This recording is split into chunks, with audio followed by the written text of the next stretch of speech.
What's going on, guys? YBHunted here, and welcome to episode 1 of our DayZ Standalone Let's Play. So, we're in Cherno right now, got a lucky spawn, got my character recreated. We're not an Asian woman anymore, or I'm not an Asian woman anymore. I'm now a white guy, as I would like to be, because that's what I actually am in real life. And, gonna see if we can get some loot. So this whole first episode is gonna be just me walking around Cherno, and just looking for different, and actually, you know, it's Electro. I haven't played a lot of DayZ in a while, but I'm pretty sure this is Electro. No, I lied, it's Cherno. I can't remember, guys. It's been a while. It's going to be interesting. Anyway, so as you can see, we had a baseball bat. I had played for about 5 minutes beforehand and realized, hey, I should be recording. What am I doing? So, right now, we're up in the school building, I believe, which is across from the hospital. And found a hatchet, replaced it for my baseball bat, because if you guys haven't played the DayZ Standalone yet, it's a terrible experience with the baseball bat. You will bleed out so quickly, and you will bleed so much before you kill a zombie with a baseball bat. It takes about 10 to 12 swings. Those are even harder to do than regular swings, apparently. And it's just not a good time. So the way this episode's working, since it's already been recorded, as you can probably tell based on how I'm talking, is I'm just cutting out all of the super boring parts. Not to say any of this won't be boring. There's still some running to do and some looting, and well, basically the whole, I said I was going to stop saying that word. The whole episode is me looting and trying to get just a foot into this world. But anyway, I'm up here in Cherno. Like I said, I believe it's Cherno. No, it's definitely Cherno. I remember now. And you can see I'm looking over there at the fire station. So that's where we're going to go ultimately towards the end of the video. I know that there's two, and we're going to go through both of them, try and get a weapon, and get a nice little drink on the way there.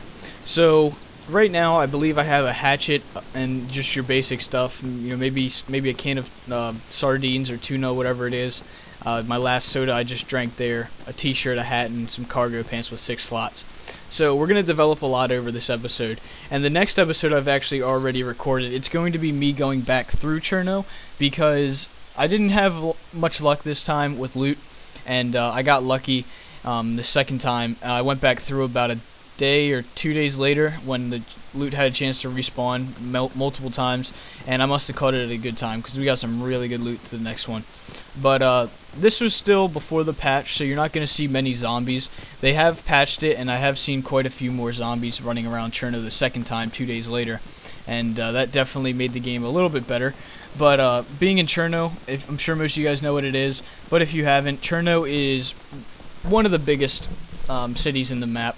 And this map plays off of the main original DayZ map, Chernarus, and Cherno is short for Chernogorsk, and this is a Russian map, obviously, with names like Chernogorsk and, I can't even remember the real name for Electro, but it's Russian, and you're going to have a lot of Russian names. But in Chernogorsk, or Cherno, you have a school building, which is what I'm in right now. We have and I was not in the school building in the beginning, I'm sorry. I do not know what building I was in the beginning. But you have a hospital, a school, a store, a fire station on the west side or south side, and a fire station on the north side near the sniper hills. So I was a little nervous about this because I was playing in a full 40-person server, and I obviously had no gun, and I had no way to protect myself except for a hatchet, which was close combat, but still not that great, especially if I came up against someone with a gun. So I was being a little cautious here, and there was a lot of slow running through the streets and not trying to attract the zombies that were in the game, and that's why you see me cutting some of this out. So here we're getting to the first fire station, and you always have to be careful because you always have people who like to sit up in the fire station stairs right here and look right down the staircases and just shoot you as soon as you come by. So here I knew for a fact that there wasn't because I had scouted out the area beforehand. But you'll see me in the next fire station actually looking up the stairs and crouching around corners and being cautious. So we found a chest holster there, which I haven't really found the purpose of yet. I know obviously it's for your pistol to hold in front of your chest, but I don't really get the point of it other than that. Later in the video I get a vest, and I found that the vest replaces the chest holder, so I don't really understand why you wouldn't want a 6 or 8 slot vest over a chest protector or chest holster, and the vest probably gives you a little bit better protection than obviously a chest holster, which would give you nothing. But I can imagine that the vest probably has some sort of benefit to it besides the fact that it has slots. I'm not sure if that's how the game works, but that's probably how it should work. So just a guess. So you'll see me keep the vest. So here I'm looking over, and I'm about to go over to the other fire station because that one was kind of a bust. In the old DayZ, the DayZ mod, you could find, you know, M4s and shotguns and really good weapons in the fire station, which we obviously did not find there. And I keep saying that, so maybe it'll just be something about this channel. I don't know. If it bothers you, I'm sorry. Just a habit I'm trying to break. So I get a little I get a little sidetracked and end up going back over to the hospital, which was kind of a bust as well. I don't know if I show any of that footage, but here I stop in one of the red houses, which were good for small rifles. Which you see there, I just found a Mosin Nagant, which I believe is one of the only 2 weapons in the game at the moment, besides pistols, hatchets, wrenches, and things along that of that nature. So you have the M4, which is obviously there it goes again. That time it fit.